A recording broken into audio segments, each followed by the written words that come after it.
Assalamualaikum warahmatullahi wabarakatuh. Selamat datang di kanal Sirahpedia dan Daur Ilmu.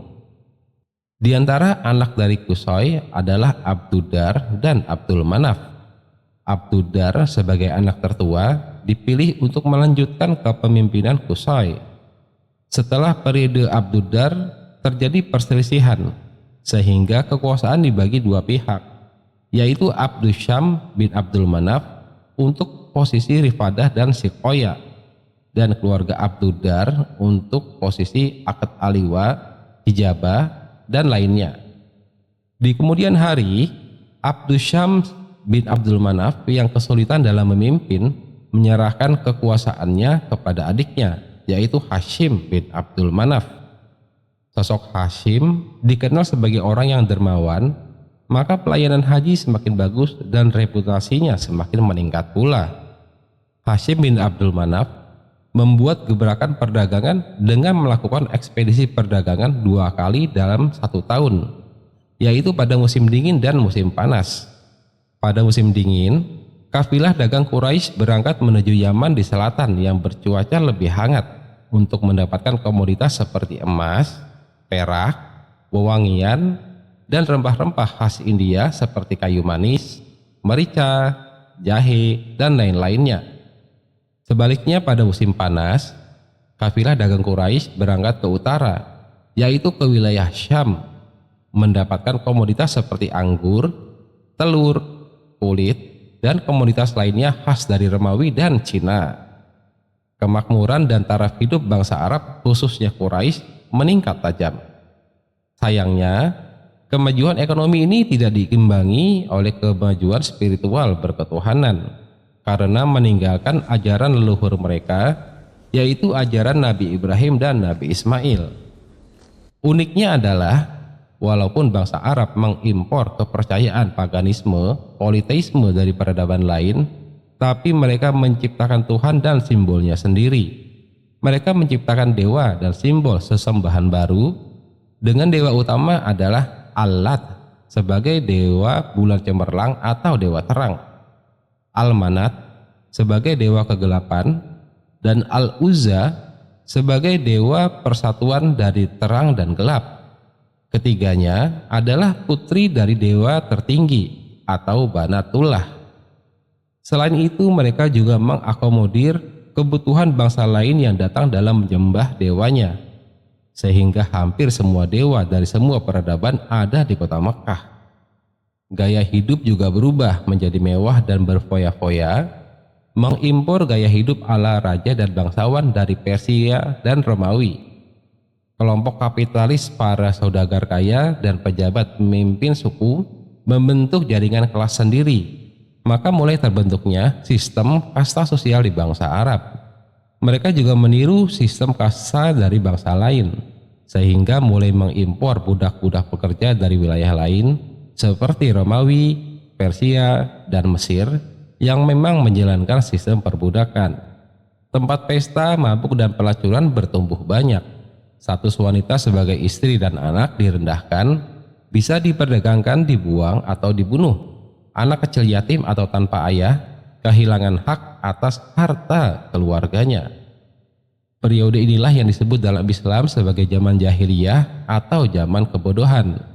Bukan bodoh dalam hal ekonomi dan kemajuan zaman, tapi bodoh dalam hal mengenal Tuhannya dan meninggalkan ajaran leluhurnya, yaitu ajaran Nabi Ibrahim dan Nabi Ismail. Tapi ini tidak dilakukan oleh semua bangsa Arab. Menurut catatan sejarah, Bani Hashim atau keluarga Hashim tidak mengikuti tradisi baru ini. Mereka masih diketahui tawaf secara sopan, saat yang lain tawaf tidak berpakaian. Mereka juga tidak minum anggur untuk bermabuk-mabukan. Hashim bin Abdul Manaf tercatat hanya menikah 1 kali saja dengan wanita dari Yasrib atau Madinah dan mempunyai 1 anak laki-laki yang bernama Syaibah, dan mereka tetap tinggal di kota Yasrib. Hashim wafat di wilayah Syam, tepatnya wilayah Gaza, saat ekspedisi dagang dan diplomasi ke Romawi.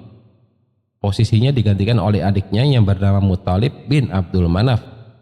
Pada periode Muthalib ini, kisaran tahun 500 Masehi, keluarga keturunan Abdusyam bin Abdul Manaf yang dulu menyerahkan kekuasaan kepada Hashim karena tidak mampu, menuntut balik kekuasaan itu dari keluarga Bani Hashim.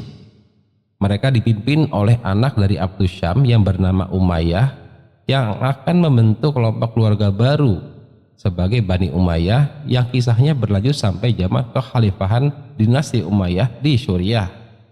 Selagi memimpin Quraisy, Muthalib ingat tentang keluarga Hashim yang ada di Yasrib.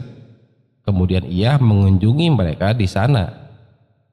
Di kota Yasrib, putra tunggal Hashim yaitu Syaibah telah tumbuh dewasa menjadi pemuda yang cerdas dan berwibawa. Ia dijuluki Al-Faiz yang berarti orang yang dermawan, mewarisi sifat dari ayahnya. Melihat potensi dari Syaibah ini, Muthalib meminta izin ibunya untuk membawa sang anak ke kota Mekkah. Maka berangkatlah Syaibah bin Hashim ke Mekkah mengikuti pamannya, yaitu Muthalib bin Abdul Manaf. Sewaktu Muthalib memasuki kota Mekkah, orang-orang Mekkah menyangka Muthalib datang bersama budak pekerjanya, sehingga pemuda itu dipanggil sebagai Abdul Muthalib atau pelayannya Muthalib. Maka karena kebiasaan bangsa Arab dalam memberi julukan kepada seseorang, maka sebutan ini pun melekat pada Syaibah. Dia lebih sering dipanggil dan dikenal sebagai Abdul Muthalib, dan nama Syaibah pun seolah hilang tidak disebut. Abdul Muthalib tampil sebagai pemimpin Quraisy, menggantikan pamannya di kisaran tahun 520 Masehi. Walaupun Bani Umayyah kembali mencoba mengambil alih kekuasaan, tapi mereka tidak didukung oleh suku-suku lainnya, karena reputasi keluarga Hashim yang sudah terkenal berprestasi dan terpercaya. Secara umum, silsilah Quraisy dan pengelolaan kota Mekkah adalah sebagai berikut. Kisaran 2100 tahun sebelum Masehi, periode kepengurusan Mekkah oleh Bani Ismail. Kemudian kepengurusan ini secara perlahan dibagi dua antara Bani Ismail dan Bani Jurhum. Hingga akhirnya di kisaran tahun 600 sebelum Masehi, Bani Jurhum menguasai semuanya, berkuasa penuh atas kota Mekkah. Pada periode inilah Sayyid Adnan, keturunan dari Bani Ismail, mulai tampil sebagai pemimpin suku dan pemimpin perang. Kisaran tahun 200 Masehi, pergantian kekuasaan di Mekkah dari Bani Jurhum ke Bani Khuza'ah. Tahun 300 Masehi adalah periode Sayyid Adnan dan keturunannya memulai pengaruhnya di Jazirah Arab, dengan dibukanya jalur perdagangan ke Syam di utara dan Yaman di selatan. Pengaruh ini diteruskan oleh keturunan Adnan, yaitu Ma'an, Nizar, Mudar, Ilyas, Mudrikah, Huzaimah, Kinanah, An-Nadr, Malik, Fihr, Ghalib, Lu'ay, Ka'ab, Murrah, dan Kilab. Kekuasaan kota Mekkah masih berada di tangan Bani Khuza'ah. Abad ke-5 Masehi atau tahun 440 Masehi, Qusay bin Kilab berkuasa di Mekkah, menggantikan Bani Khuza'ah yang telah 300 tahun berkuasa di Mekkah. Maka dimulai pada periode inilah suku Quraisy dan Bani Adnan dan Bani Ismail mulai mengelola Mekkah, Ka'bah, dan sumur Zamzam. Kepemimpinan ini diteruskan oleh keturunannya, yaitu Abdul Manaf bersama Abduddar, Hashim bersama Abdusyam, dan dilanjutkan Syaibah atau Abdul Muthalib di kisaran tahun 550. Sejarah kepemimpinan ini sejalan dengan sabda Nabi Muhammad dalam hadisnya, "Sesungguhnya Allah telah memilih Bani Kinanah dari keturunan Ismail, dan memilih suku Quraisy dari Bani Kinanah, dan memilih Bani Hashim dari Quraisy, dan Allah telah memilihku dari Bani Hashim."